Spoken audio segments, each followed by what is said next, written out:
श्री राधे। देवी एकादशी भगवान विष्णु की एक शक्ति का रूप है। मान्यता है कि उन्होंने इस दिन उत्पन्न होकर राक्षस मुर का वध किया था। इसलिए इस एकादशी को उत्पन्ना एकादशी के नाम से भी जाना जाता है। धार्मिक मान्यता के अनुसार इस दिन स्वयं माता एकादशी को आशीर्वाद दिया था और इस व्रत को महान व पूजनीय बताया था। कहा जाता है कि उत्पन्ना एकादशी का व्रत रखने से मनुष्य के पूर्व जन्म और वर्तमान दोनों जन्मों के पाप नष्ट हो जाते हैं। उत्पन्ना एकादशी व्रत की पूजा विधि कुछ इस प्रकार है। अन्य एकादशी व्रत की तरह उत्पन्ना एकादशी व्रत का पूजा विधान भी एक समान है, जो इस प्रकार है।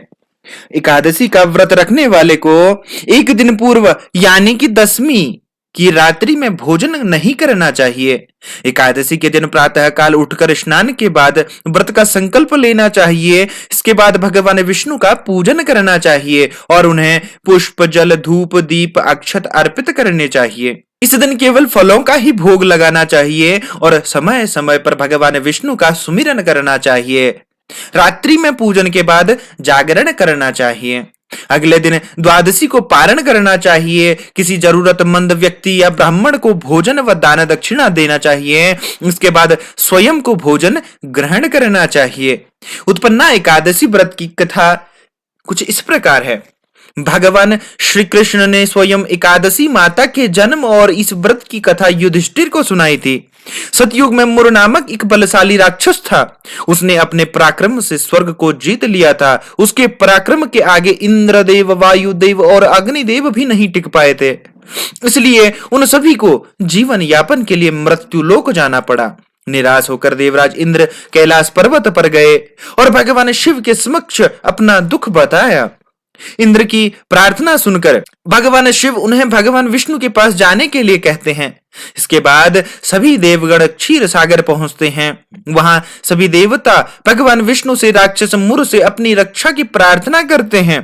भगवान विष्णु सभी देवताओं को आश्वासन देते हैं। इसके बाद सभी देवता राक्षस मुर से युद्ध करने उसकी नगरी जाते हैं। कई सालों तक भगवान विष्णु और राक्षस मुर में युद्ध चलता रहा। युद्ध के समय भगवान विष्णु को नींद आने लगती है और वो विश्राम करने के लिए एक गुफा में सो जाते हैं। भगवान विष्णु को सोता देख राक्षस मुर उन पर आक्रमण कर देता है, लेकिन इसी दौरान भगवान विष्णु के शरीर से कन्या उत्पन्न होती है। इसके बाद मुर और उस कन्या में युद्ध चलता है। इस युद्ध में मुर घायल होकर बेहोश हो जाता है और देवी एकादशी उसका सिर धड़ से अलग कर देती हैं। इसके बाद भगवान विष्णु की नींद खुलने पर उन्हें पता चलता है कि किस तरह से उस कन्या ने भगवान विष्णु की रक्षा की है। इस पर भगवान विष्णु ने उन्हें वरदान देते हुए कहा कि तुम्हारी पूजा करने वाले के सभी पाप नष्ट हो जाएंगे और उसे मोक्ष की प्राप्ति होगी। दोस्तों, आज हमने आपको उत्पन्ना एकादशी की व्रत कथा और व्रत विधि बताई। अगर आपको हमारी वीडियो पसंद आए तो हमारे YouTube चैनल को सब्सक्राइब करना न भूलें। धन्यवाद। श्री राधे।